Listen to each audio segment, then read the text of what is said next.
বর্তমান সময়ে ছোট পর্দার নিলয় আলমগীরের প্রভাব বেশি। একটার পর একটা নাটক ভাইরাল, ট্রেন্ডিংও থাকে।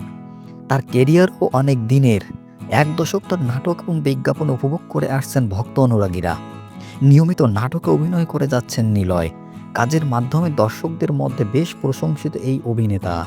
তবে হঠাৎ করেই খেপেছেন নিলয় আলমগীর। নিজের ক্ষোভ প্রকাশ করেছেন সামাজিক যোগাযোগ মাধ্যমে।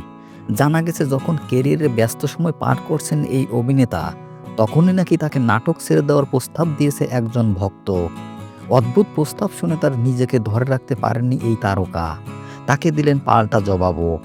সামাজিক মাধ্যমে নিজের ভেরিফাই ফেসবুকে পেজে সেই ভক্তের উদ্দেশ্যে একটি পোস্ট করেছেন এই অভিনেতা, যেখানে লিখেছেন, আমার নাটক দেখেই আমাকে চেনেন এবং আমার নাটক দেখে আমার ভক্ত হয়েছেন।